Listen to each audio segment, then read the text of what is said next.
Right, real quick, guys, before I get into the video, if you're part of the 59% of people that watch these videos and aren't subscribed, come on now, put a new video out every day and make sure you check out JGC Collectibles for all your codes, singles, and accessories too, okay? Welcome, guys, to the Slowpoke World, and look who we've got here, fresh out of quarantine. Managed to sneak him in the Slowpoke World for about 2 hours. We've got a young, sexy Joe over there, and Rahul, grab that beard. How are we, my friends? We all good, yeah? Yeah, how are you? Good.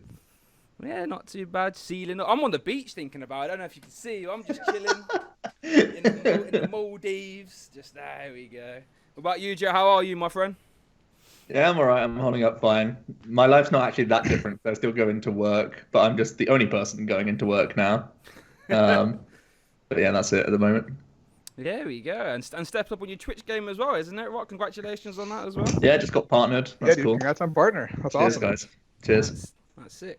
But right, we're not here to talk about Twitch, unfortunately, though, Joe. Right, so following Limitless, we've got some big hench new online tournaments coming up soon. First one starting off this weekend, as of time of recording.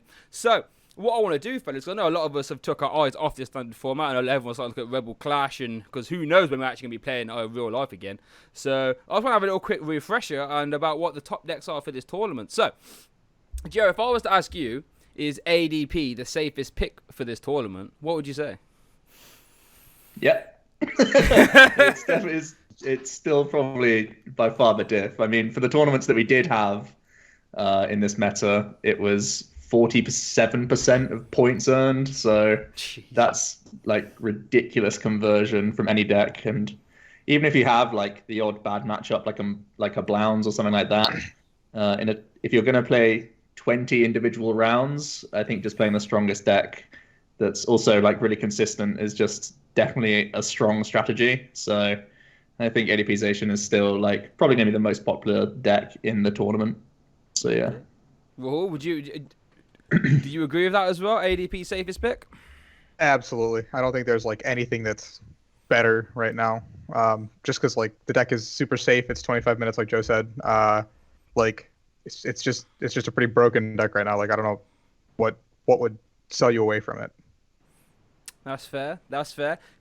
Considering sort of like we said, time constraints, and we'll touch on it a little bit later in more detail about how you can see each other's deck list. Are there any sort of, I wouldn't say text, but any sort of slots that you're favouring more so for this tournament than you would IRL? Like, I don't know, stuff like hammers, for example, anything like that, Joe? Or For me, because you play a larger number of games, techs for one specific matchup get way less useful. Okay. Because you have to face a much higher quantity of a deck for that one card slot to be worthwhile. So like in a regionals, you play like 8-9 rounds, right? And if you win that one round because of your one card tech, it's really big value. But if it's a deck that's only going to be like 5% or so, that 5% is much different now than it would be in a day one of a tournament. So having a one card deck and you only face it 1 in 20 rounds is terrible. So I would prefer general tech cards like Absol over playing like a Finny or like an Oranguru. Those cards seem way less valuable, and ultimately I would go as limited tech as possible and just make your deck work 20 times. That would be my starting point for whatever deck I play. Yeah, absolutely agree with Joe. Can't argue too much, but I also like to take a very cheesy approach in BO1. So, like, for example, if I'm playing Mewtwo or something, like, you could see me very well just playing a Horror House in there, because I think you could just cheese a BO1 with Horror House. Yeah. Or, like there, you would now actually have the donk potential as opposed to a BO3, so you can actually donk people now, and you can play towards that win con. And I think that's, like, something to be, like, very duly noted. Okay. That's fair. That's fair. So, coming back to ADP, I'm assuming everyone's settled that spinner version is sort of the way to go now, right? Just as a quick... I don't know. I still like tag. I've kept playing tackle the whole time just because really? Okay. Absol and Stamp still gives me a lot of defensive options, and I think that's important against definitely baby Blounds. Like I don't think Torslist should ever beat Blounds, and Blounds is cheap and is a lot of people can get their hands on that deck. So I feel like it's probably the best budget deck that anyone could play in this tournament, and because it's all online, I think I would expect a slightly higher amount of budget decks than normal, because it's a free entry tournament that anyone can just go into with PCGO cards. So I think things like Malamar and Blounds are probably going to see a bit more play than normal. So having stuff like Absol Stamp available is a lot of value against those sorts of decks. Okay. Yeah. So, Rahul, I think you carry on, sorry? I completely agree with Joe. I think like playing just like a more consistent engine, and just like not playing like bad cards technically, I think is just the correct way to go. Okay. I do think Spinner Bike is better in Mirror though, so there is that. Mirror, I think you can just... Stamp doesn't do anything in Mirror because they've already set up 2 Zations and you've lost at that point. So if you actually just want to hard win Mirrors, or like at least have a slight edge in Mirror, like a 55%, which would otherwise be a 50-50, I think Tor's list is still better. Okay. Mirror, I think you can cheese out some games for sure too, just by like going first. Yeah, of course. Going first and second will always give you a higher win rate than like any actual list decisions in that mirror specifically. Okay, that's fair. Do we give any what's the word, credit to like the full on what do they call it, RNG ADP? So you got like the 4 catchers, 4 scoop ups. Any consideration to that, Rahul? Or I mean, yeah, probably. If you're playing a BO1, flip cards are always I think slightly better because over the course of like 14, 15 rounds, your odds of hitting what you need to hit are probably higher. So like that one catcher flip that wins you the game, or like that one scoop up flip that wins you the game, you're betting like a match on a 50-50, and over the course of like a longer day, I think flip cards will do better. Like for example, if you look back at like old like nationals, like 2013 when catcher became a flip. I think catcher was a flip for 2013. No, maybe not, but people played like scoop up and like cards like that just because like they were really good. Like I remember playing like Smear Girl with scoop ups and stuff just because like you would go like shamans. If you hit the scoop up heads, you just like move everything around. And dual ball was better than collector back in the day because the odds of you hitting one heads is better than like wasting your supporter for the turn. So I think that comes back in a BO1. Okay, that's fair. Joe, do you share that sentiment, or are you staying away from the flips? I definitely think Hammer's seen value. I think because it's always good against ADP, and it's like only ever bad against like Baby Blounds and Mally. That's the only times where like they can not be great, but they're good against basically every other deck in the format. So they seem like really good flip cards to be playing for this tournament if you want to commit spaces to them. That's fair. I don't know, man. I hate me. You flip it's on paper like I catch your head. That's fine, but you know what I mean. I've been played 4 of them in the game. I'm not gonna cut tails. Like, well done, mate. So moving off ADP, I don't think there's a lot really much to talk about. Everyone knows ADP. There's no sort of hidden tricks. Oh, one thing I should say. The only go on. No, yeah, you carry on. You carry on because you might. The only thing I would say is that I was thinking about. So obviously I'm going to play ADP-zation. Like that's just obvious what I'm going to do. But pretty much every other tag team deck is probably going to be playing Swell Big Charm. So I'd think about playing Marshadow in my list. Marshadow Labs as an option. Labs, yeah. Okay. Yeah. Okay. What one thing I was going to say, the More Wild GX, is that something you feel is that you would play yourself, Rahul, or? Oh yeah, I think so. To be a 1, it's fine. I think to play a card like that because like I don't want to lose to Goons. Like that would suck. But at the same time, like, it's one of those things where it's like it comes down to like the odds of what I want to open, right? Like Mawa can also be if you're playing like the flip version, you can just play Mawa, flip, win the game off that in the mirror.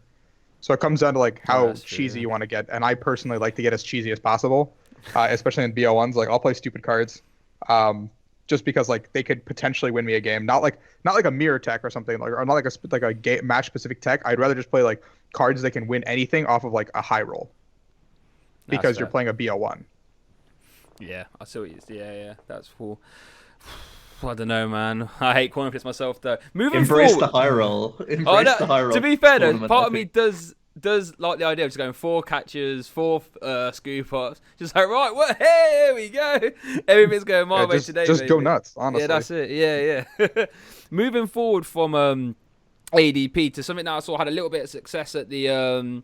Was it the Po Town streamer then, Joe? The one where Celio's Network took it home with the Luke Metal ADP. I've always looked at Luke Metal as sort of the, what is it, the Zacian if you're trying to be a bit of a clever guy about it, you know what I mean? So coming off the back of that, how much credit do you give to that, Joe?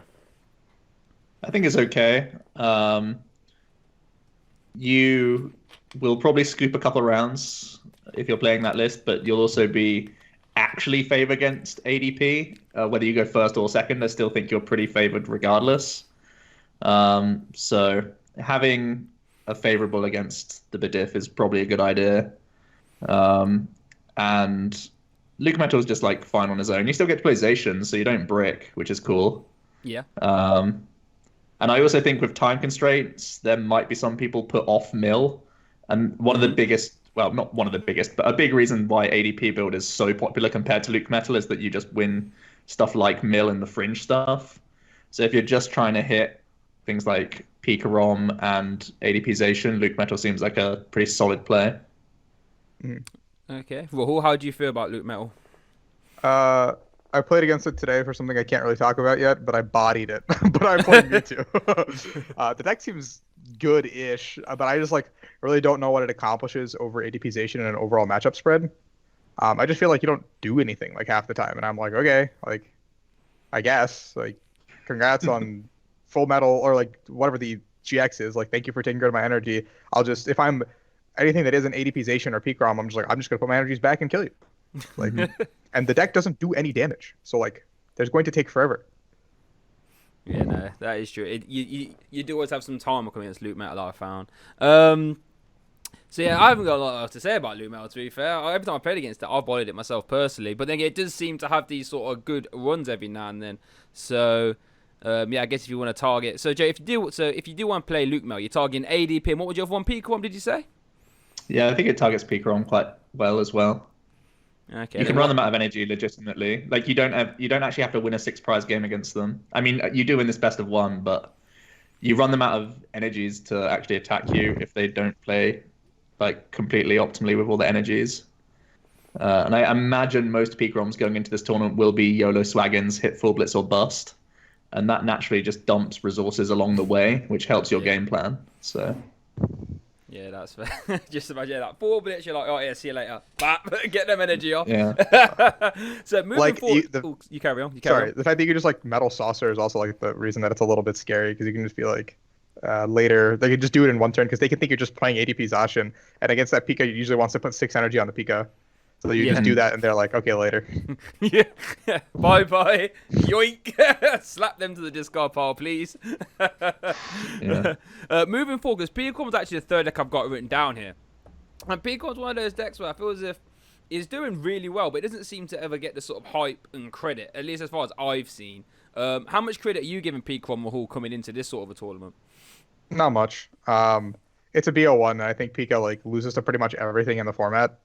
And I don't mean that like as an exact. I just think the deck sucks. Like I don't know what you feed. So like if I like think about it that way, like I don't know why I'd ever play a deck that loses to everything. Right? Like I don't know why I would play this deck over something else. Like if I want a high roll with a deck, I would almost certainly rather play Mewtwo. Okay. Which I'm probably gonna end up playing, but yeah. Okay. I remember when I had you on before OCIC. You said Peacorn was going to be one of the best decks. What's happened from then to now? We got there and we tested, and I literally couldn't beat anything. Just losing games slowly. Is that what was going on? Yep. It was depressing. Fair enough. Joe, how much credit are you giving Peacorn in this sort of environment? I like it a bit more. I think it's a fine play. Okay. Just because going first is good for the deck, going second is fine with the deck. You just have to play as aggressively as possible. Like I said, you just got to play dump and draw. Probably play coin flip gust over customs. Yeah. Okay. And just try and get the turn 1 full blitz onto the thing that you want to full blitz onto. And yeah, go from there. Like Rahul said, the matchup spread isn't great on paper, but the ultimate equalizer is that you hit full blitz on 1. So that can like balance any matchup, I would say. Yeah, and 1 step you start when it comes off is always a bit naughty, innit, to be fair. Moving forward, so I would have loved to have Stephane here for this. Maybe he'll join in later, I don't know. But Baby Clowns, now this deck, let me tell you, absolutely drives me up the wall. You see this ocean over here, makes me want to go jump in there and never come back. I hate playing against Baby Clowns with a passion. So you will never catch me playing it. I hate it. But Joe, in this sort of a tournament, I have to respect its power level, and you know what it does. How much credit are you giving to Baby Clowns? I think it's the second best deck going into this tournament. I think Yeah, you're gonna be very favoring it. Like it's the only deck in the format that I respect that has a positive ADPization, really. So that alone is like, yep, Blound seems pretty good. Not the easiest to counter either, really. I think you're a little unfavored against Mali. You don't want to face Obstagoon unless you play Ivanoff's Tex. And you don't really want to face Mill, but I also think that people don't really have a reason to play Mill too much because of the time constraints. So I think Baby Blounds kind of like loses a bad matchup and is just fine against probably the most popular deck. Yeah. And other tag team decks, which is good as well. Yeah. How do you feel about Baby Clowns, Rahul? It seems insane. I was a deck that I was testing, or I was going to take to some League Cups before Toronto, but I didn't have the chance to due to everything going crazy. Yeah. But it seemed like one of those decks that had a lot of potential because it just can do so much with so little, and you just need to like do very few actions, and all of a sudden you have the game won or like checkmated. Like it's very easy to put your opponent into a random like checkmate position, and I don't really know how else to explain it. That's why I like it. I just hate it. I hate it with passion so much. You think, oh, I've Hey got man, him listen. here. I played that deck at an IC, and I like it gives me PTSD every time I think about it. Like that was one of the worst decisions I've ever made. Yeah, I got points, but like those were the least 9 fun rounds of Pokemon I've ever played in my life. It's Bordering my UIC deck list from that one year that I played Metal. Garbage. Oh yeah. Why can't I play good decks? I went on a proper mini rant in a video the other day where I was like, this is insane. I've led ADP as a good chance it gets knocked out before I even get to attack with it. If you said that to me 5 years ago, I'd be like, nah, there's no non-jets that can do that. But we mentioned it earlier. Now, because TCGO, like we said, people are going to have access to like a different amount of cards. So with that being said, did you say you expect to see more Baby Clowns, Joe? Yeah, I think so, because you only need to have 1 or 0 Zacians, which is good. Yeah. I would also expect Malamar to be quite a popular deck. So I think those potentially goons, but I also think I don't think this tournament is meant for super casual players, just because people have heard that it's going to be 20 rounds, and that should probably put off a good amount of super casual players. So I think people at least have like good deck lists and stuff. So I imagine Mali Blounds will be slightly more popular than maybe at regionals. But yeah. How do you echo those sentiments as well there, Rahul? Absolutely, I think so. Just because like these are just like some decks that you like more the casual players just I don't like the long course of the day. I don't think anyone wants to commit if you're a casual unless you really like playing Pokemon right now. So when that comes into play, then you just kind of you play with what you have, and I think like some of the casual players don't want to do that. So that's fair.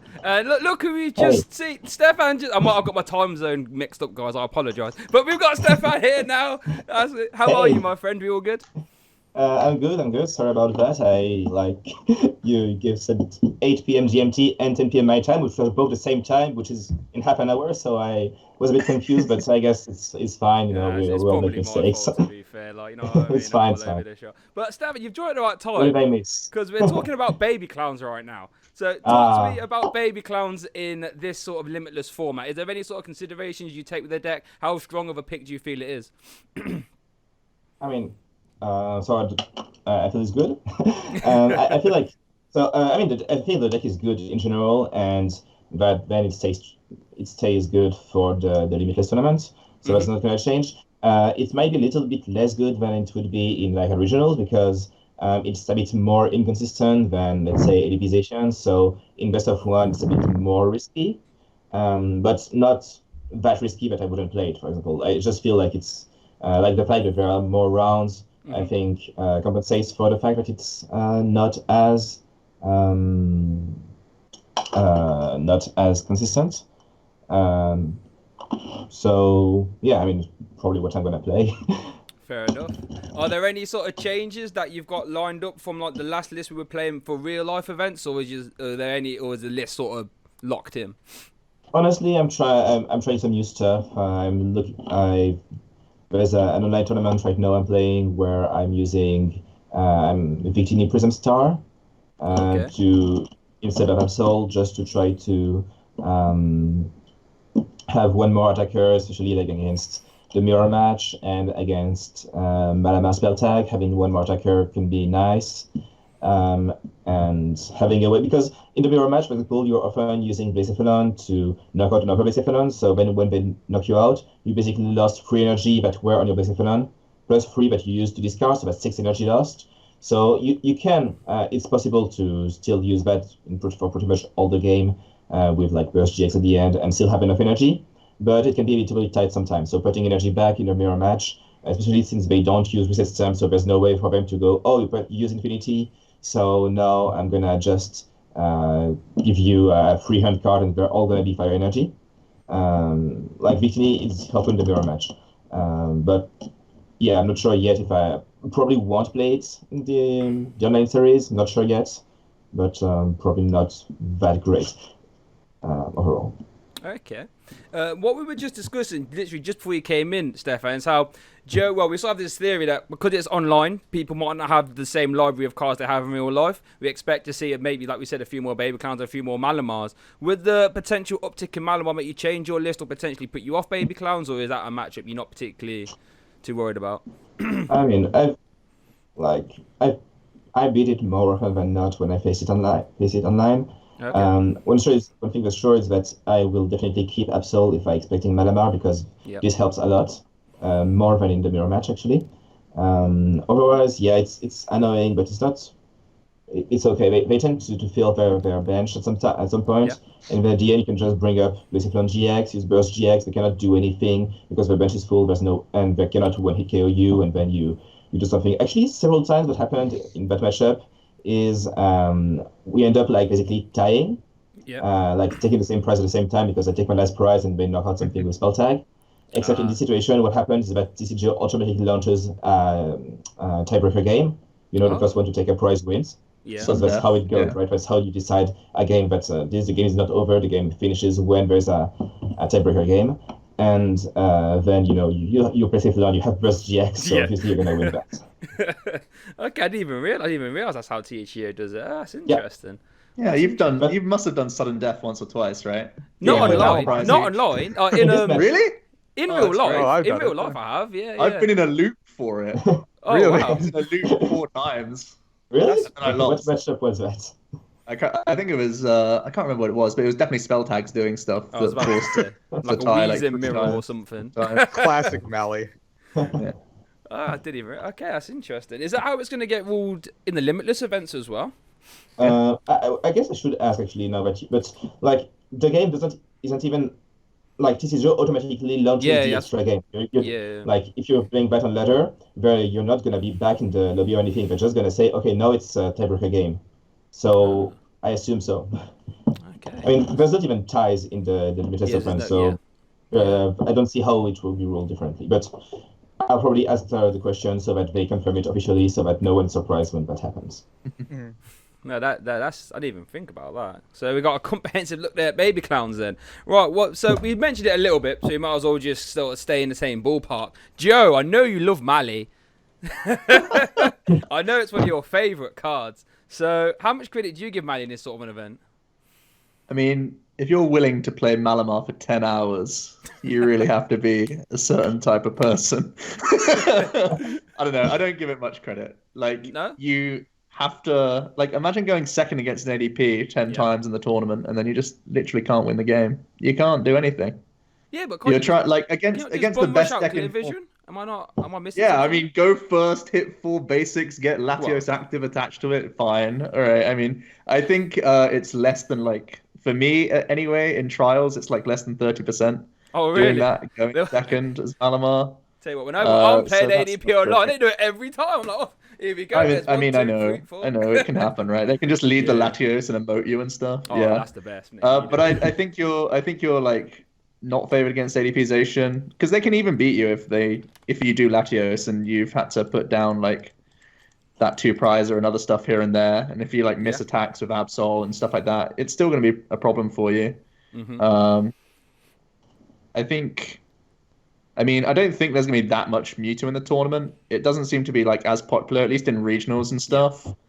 And I think Soul Burst is a super risky play. Like that's the hottest new Mewtwo deck on the block, but I think you kind of get wrecked by Baby Blounds anyway as that list. So Yeah. I don't think there's much reason to play the like cool, fun new Mewtwo stuff. And I mean, the good thing about Mewtwo is if you just don't care about certain matchups, you can cut away from like your tech answers for Mill and your tech answers for Goons and just accept losses and actually be consistent.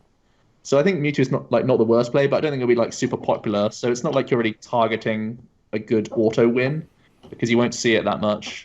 And like Ivanoff said, it's not going to be that good against Blounds as long as they follow the list that we've seen do very well. So yeah, I don't think your matchup spread's great as Mally, and you're also inconsistent. So yeah.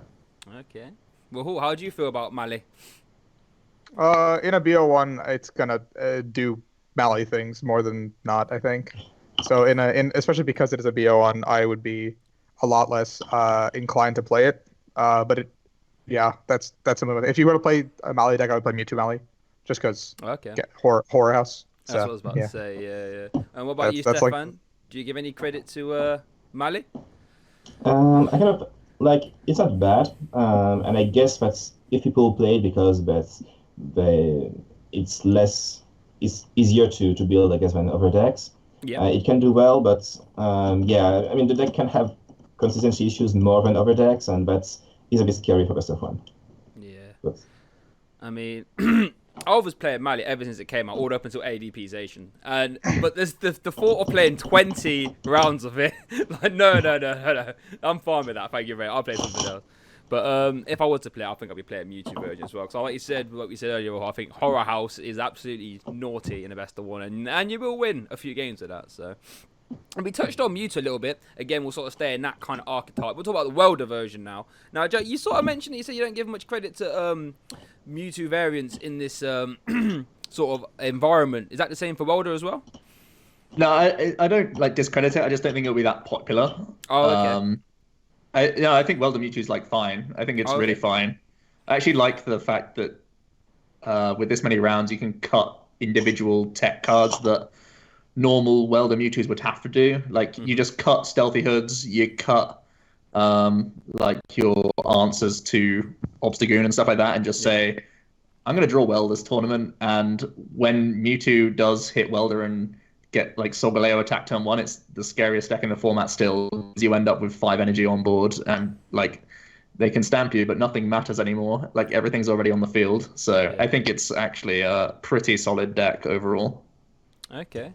Stephane, do you sort of echo that sentiment as well with Welder Mewtwo? Yeah, I mean, I didn't really think of it like this, but I guess it makes sense. I actually don't know how popular Mewtwo will be, because, I don't know, I'm trying, like, we have been, so I've been playing a lot of online tournaments and helping organize them for the French community and stuff, and Mewtwo hasn't been, well, it was popular at first, but then I guess it's been mostly Edipization and Blacephalon. I kind of like Blacephalon kind of invaded France overall.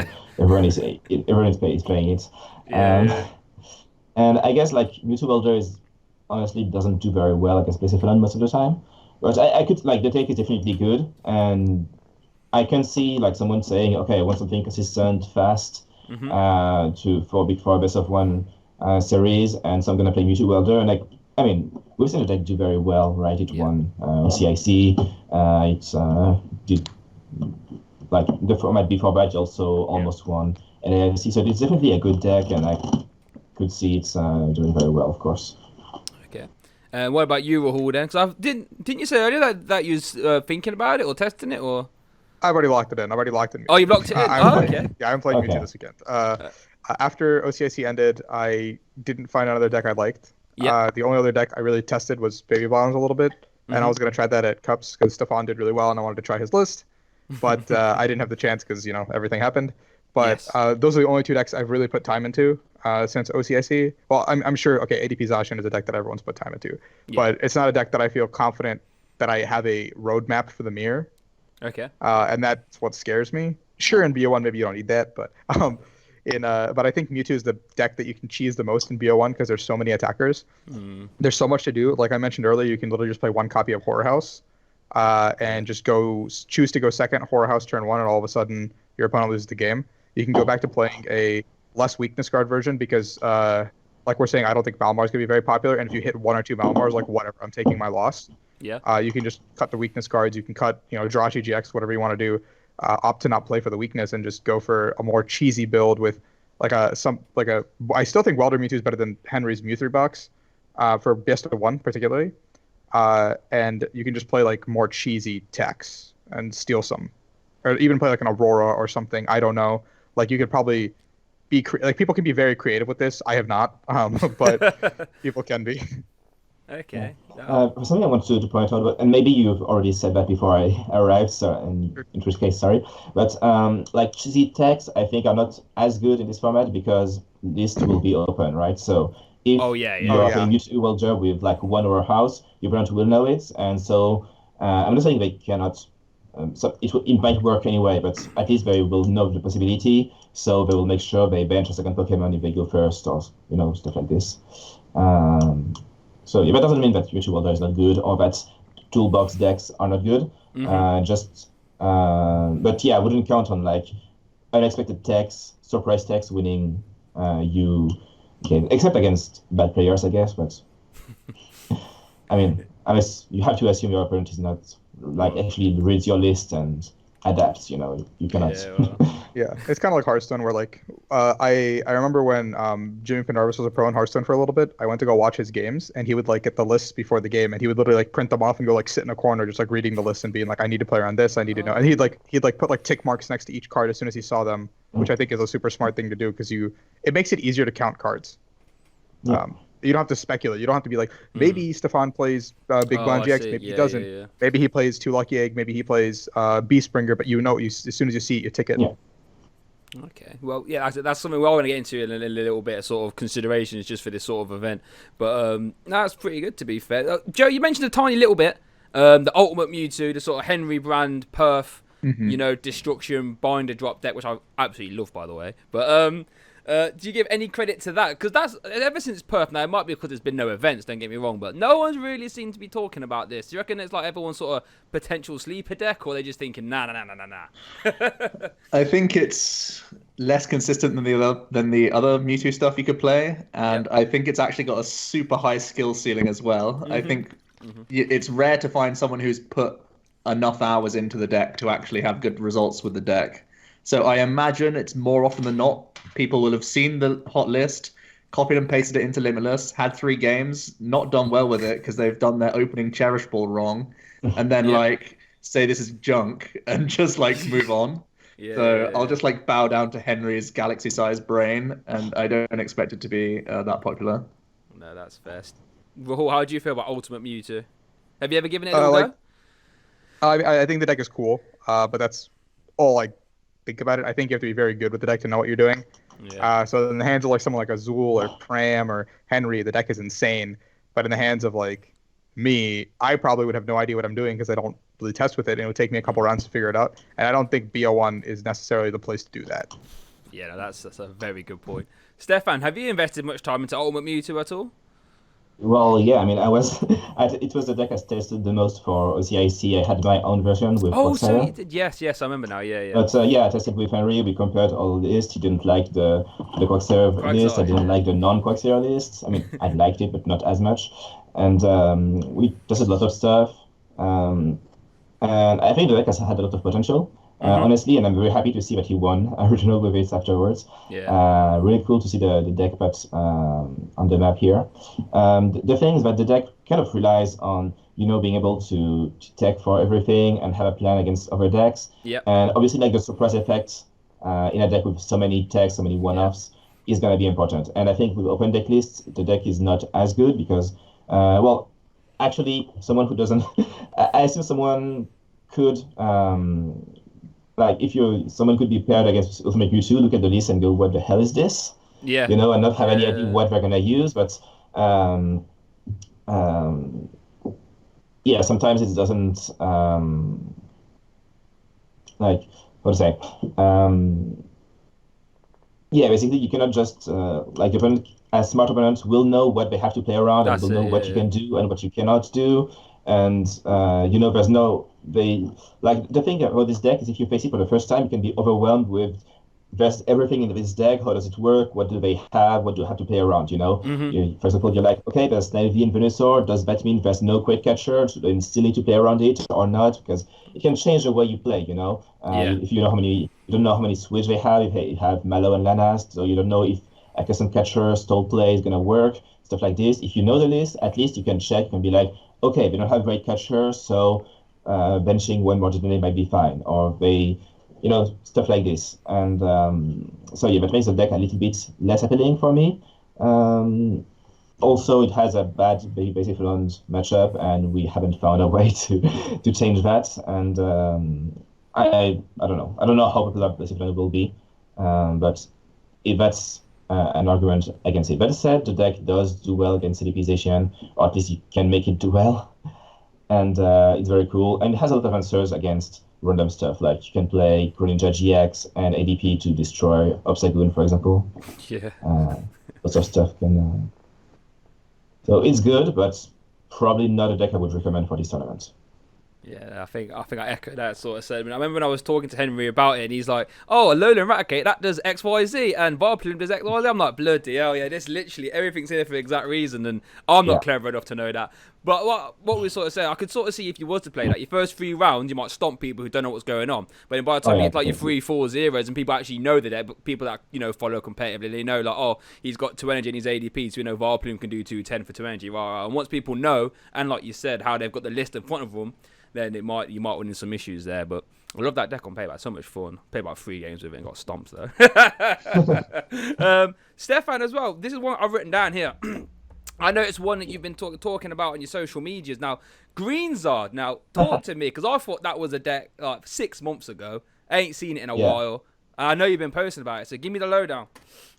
Yeah, well, card games, right? Decks that you think are over can come back suddenly. So basically, the deck is not like what a deck has is a good ADPization matchup Okay. because you have answers for basically everything. So, for example, you have double base GX, you deal 300 to ADP. If they have a big charm, doesn't matter, you have Lysander Labs.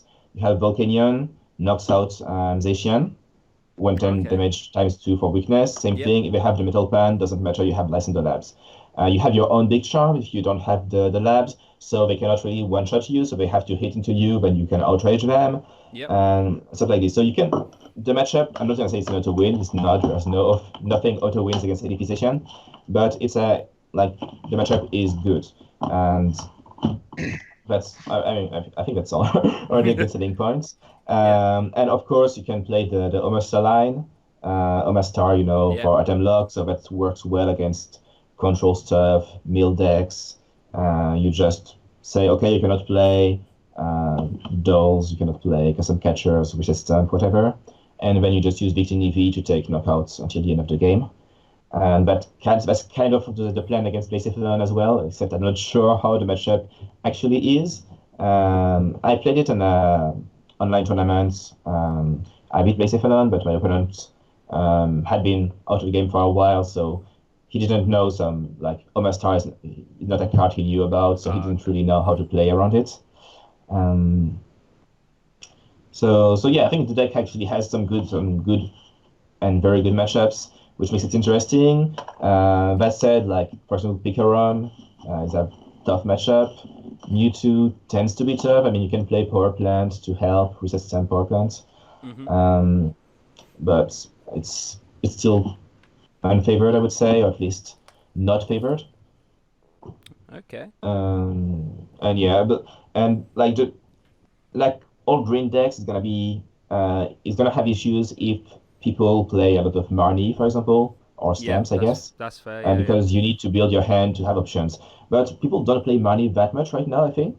Maybe it depends on the area, I don't know. I think that's something we will see, I guess. This weekend we'll give a better information of where people are right now all over the world. For example, what ADPization list do they prefer? They prefer this with Marnie, this with stamps, this with Chaotic Swell, Labs, Shrine, whatever. so many options. So yeah, we'll see. Like, I guess Marnie has issues, but people, I think, are not playing Marnie as much as they do in Japan, for example. Yep. And that's something that I guess Grimsdard can like sort of abuse, or at least benefit from. Okay. That's pretty comprehensive. Look there, Greenzard. Joe, have you sleeved up Greenzard recently, or is that just not something that's on your radar? Haven't sleeved it up, but obviously I read the article and I get the logic behind the deck being a thing, and I can see its matchup spread not being that bad. It seems like it wants to be in a narrow format, but it seems like pretty effective at getting that job done. So yeah, I think there are worse players, and what's also cool is a lot of the time you'll be the one going second with the deck if you win your coin flips and choose to go second, and your opponent oftentimes wants to go first. Yeah. So you don't get affected by the supporter rule change as much, and you get the Volk activation a decent amount. So that's pretty cool as well. Okay, that's cool. Rahul, Although if the opponent knows what you're playing against, they will Yeah, basically go I mean- second all the time. Oh, yeah, Even that's if true. The thing is, Evasion that's wants to true, go right? second in that matchup. That's true. Yeah, That's that's- true. But sometimes it can people sometimes don't know it. punish the deck in a different way. Yeah. Yeah. That's fair. Yeah. Rahul, has Greenzard made it across the pond, as it were, or? I haven't touched it personally, but I think I agree with what Joe said, where like I agree with the deck. I understand it a little bit, and I understand that it wants a really narrow matchup spread. So maybe in a BO1 tournament where it's this big and you don't really have a targeted metagame that you're going for, it becomes a lot tougher to play. And especially like Greenzard Green's decks especially thrive on having tech cards. So when it's open deck list, it makes it a lot less effective when your opponents kind of know that you can greens for maybe like a one of Shrine, for example, or like a one of Porter or something like that, something cheeky, or a wait and see hammer, right? Like you play these cards because they give you a slight advantage in a BO3 and you steal a game one. But if it's a one game set and your opponent knows what's coming, the effectiveness of these cards all of a sudden is greatly lessened. So, the wait and see hammer is a perfect example where like it creates a mind game scenario by knowing it exists, but also like not knowing it exists. I'll just like slap down energy like happily and just go for it. But then, yeah. Okay, interesting. We'll stick to sort of Charizard-esque area. So going with Greenside straight to the sort of ABZ ability sort of Zard. We'll stick to you, Rahul. Has that been any sort of hype over there? Sort of generic ABZ? Yeah, I think a lot of players after Zach got second with the deck have picked it back up because it was really popular last format. A lot of players still have their skeleton from it. It doesn't really add anything new besides the Victini. The deck is still very linear, in my opinion. There's very few decisions to be made with the deck, and you kind of just play with what you have. And I think it's one of those decks that a lot of people favor just because it's easy, it's powerful, and it can just blow people up. So in a BO1 format, it might be a deck where if your opponent always chooses to go first, knowing the deck list, I don't think you'd ever want to go first against Abzard. You would never give them the option to go second. They're too powerful. But if your opponent messes up ever and lets you go second, then you could pretty much win the game in 2 turns every single time. Can't go wrong with that. Jared, how do you feel about ABZ? Have you given it any contention? Yeah, as much as I said Baby Blounds is probably the second best deck in the tournament, I think Reshizard would be my personal second pick. Okay. I also like that when deck lists are known, I can just be as simple of a 60 as possible and be like, everyone knows what I want to do. Hit welders. You can't interact with that anyways. Yeah. So it's like, I'm just going to try and do my game plan as much as possible. So I would play like a no thrills Reshizard. I'm pretty close to actually playing that as well, to be fair.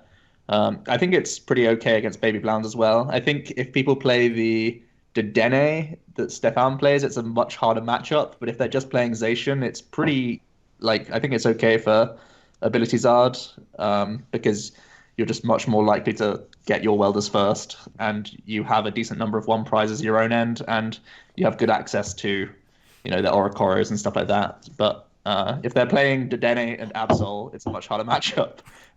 So yeah, it's up to the tech cards to see how bad your Baby Blounds is, but I think everything else is okay. And what I like is inherently you're answering Goons, you're answering Mill, you're okay against Mali just on your own, and you don't need any tech cards, so you get to play your plan A against everything, which is pretty cool. Yeah, can't argue with that. Stephane, how is that? Do you echo that as well, or? Yeah, I agree with Joe's point about the deck being like wanting to do the same thing all the time Yeah. anyway. So Yeah. I think I really agree with that. I'm maybe not as enthusiastic about it because I feel like the deck gets hurt by Absol, and Absol is Okay. kind of popular right now. Maybe it's less popular than I think it is. I don't know. But that's something that I feel that the deck struggles a little bit with. And Ivy is also in competition, I think, with other fire decks like Blaze Ephelon and Mewtwo Welder Okay. that want to do kind of similar things, which is Welder return and then take knockouts. I'm not sure. I mean, okay, Ninetales is actually a good argument for Abilities Art. Yeah. But I don't know if it's I don't know if it's warrants playing Abilities Art instead of either Mewtwo Welder or Blaze Ephelon, both of which I think are favored against Abilities Art overall. At least my version of Blaze Ephelon. And I think Mewtwo Welder tends to beat Abilities Art as well. But yeah, I agree with having answers in the deck overall is already it's a good appeal for the deck. Okay. As I say, it's one of those you just can't go wrong decks, can you? Really, ABZ. Like you said, Joe. Everyone knows what you're gonna do. Good luck stopping me. Yeah. So moving forward, now this is going to be the sort of last deck we talk about before we get into sort of considerations for a Limitless tournament. And I guess this could be the deck, at least in my head, can potentially have the most to lose in this sort of Limitless tournament scenario. And that's your Mill and your sort of Storless kind of that sort of archetypes. Like I imagine now, I could be wrong. Don't get me wrong, but I feel as if it's a bit of a tough ask. 25 minutes, people when you start playing slow and all that good stuff. With Mill, do you feel, Joe, that's a fair assumption? Is Mill sort of more risky to play, less risky, or just straight down narrow where it is? I know in this format, Mill on its own is a top 5 deck most likely, right? Is it still a top 5 deck for this format?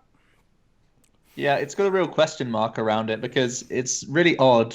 It really depends on herd mentality. If people think you can't win a game in 25 minutes, then people might remove their techs, and Mill's actually like fine. So as long as you play as fast as you can, as long as like you're quite experienced with Mill, and maybe even take out cards in your list to play things like Magneton to speed up your own process against things, I think that's going to be important for Mill. I think it's actually like still fine. It's a very, very strong deck just in a vacuum. Yes. And I think 25 minutes is like just on the cusp. I think a lot of the time you're going to be sweating it out and trying to play as quickly as possible, maybe even taking your own turns like suboptimally just so you get actions done faster. Yeah. But I think the win condition is still just within that boundary. So I think you shouldn't completely write off Mill.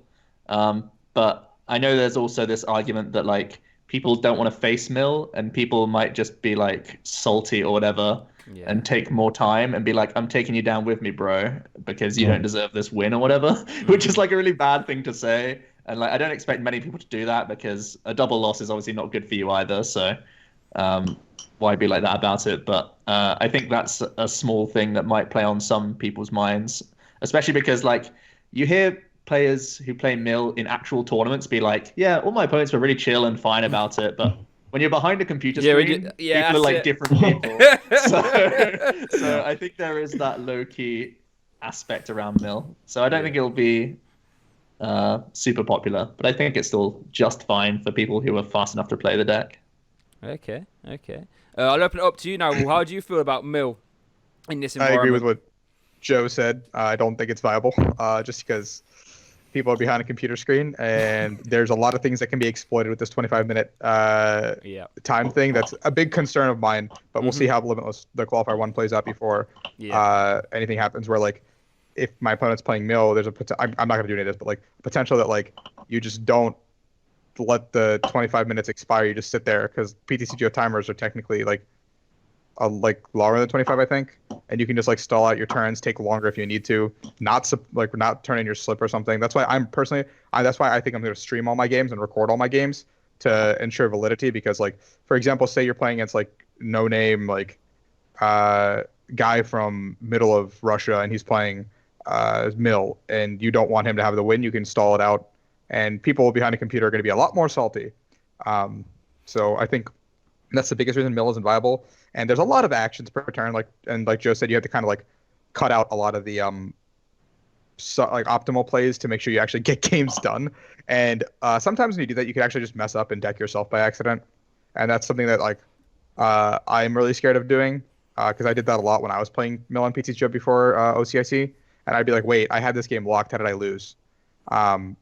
So I think that's why Mill won't be good, or it might be played, but it won't make it as far as I expect it to. Okay, and then Stephane, anything to add to that? Yeah. Is that how you feel, or do you feel completely different? Well, okay, so first things, just because we talk about the potential for slow play and so on, because I know some people will see this and before the tournament, if you're losing against me or something, don't be that person who slow plays and so on. If you can't win, you know you're gonna lose. Just give your opponent the win. It's better for you overall because that's gonna be better for the tiebreakers, and it's also the right thing to do, especially in a best of one format like this. Overall, I think Mill actually can win in 25 minutes. I mean, assuming the opponent doesn't do anything. I like if I was playing Mill, I would probably want to record my game so I could show the organizers if my opponent purposely tried to take a lot of time. But I think overall, and I guess maybe I'm too optimistic, but I don't think many people will be Versalty. I think most people will just say, okay, well, maybe we didn't finish the game, but I think you're going to win because I had 2 cards left and 4 prizes to take still. So I think overall it's going to be fine. That said, there's an issue is like there could be actually like real ties in the sense of imagine the opponent is playing Oranguru and they manage to get back cards. Like the game can legitimately take long enough that even without any extreme slow playing or anything, the game just doesn't end. That could be an issue. And also Oranguru was played in several ADPization lists recently. I mean, Joe, you know about that, right? Mm-hmm. So so if people like copy this kind of list, like Tor's list, he played it as well, and Tor is pretty influential. That's not gonna be a good matchup. So, like, I don't think Mill should be I think he should abandon Mill just because of the format of the tournament. But I think that's definitely like the metagame could be unfavorable for it already. But as Rahul said, I think it's better to wait until the first qualifier, see how people approach the time limit and so on, and then decide whether it's like better play for the second one or not. Yeah, that seems pretty fair to me. So, Joe, if I had to give you, just before we move on to sort of the special consideration for this tournament, top 3 decks for the first one, that's this weekend, what are you picking? ADPization, Yep. Baby Blounds. Yep. Welder Mewtwo. Okay, fair play. Same question to yourself, Rahul? Welder Mewtwo is my number 1. Baby Blonde's my number 2. Abzard is my number 3. I'm sure you're seeing a trend with the Welders in all 3 decks. I will take my high roll, and whatever I play, there's a chance that gray catchers get replaced by regular catchers. And there will probably be flip cards because it's a best of 1, so I'd like the cheese. Fair enough. And same question to yourself, Stephane. Well, my favorite deck is Stephane, and I think it's very good. Overall, I don't know, like if I was to recommend to someone who is not like the average player, I would probably put ADPization number 1, Stephane number 2, and probably like Pikarom number 3. Okay. Probably Pika, yeah. Love that. So there we go. Or Mewtwo Malamar, maybe. I don't know. Okay, fair enough. So there we go, got a good long list at the meta there. So now I want to sort of... Hey guys, thanks for watching that video, much appreciated, really hope you enjoyed it. If you did, please don't hesitate to subscribe. I try and put out as much stuff here as I can. Full deck profiles, plus games, topic conversational pieces regarding anything in the TCG. Check out my Twitter, check out my Facebook, that's where you get most of the updates, sort of see what's going on behind the scenes, all that good stuff. Also check out the SoundCloud for the full bi-weekly podcast. If you're interested, if you like the conversational pieces, go check that out. But yeah, thank you so much for watching, and I hope you have a good day.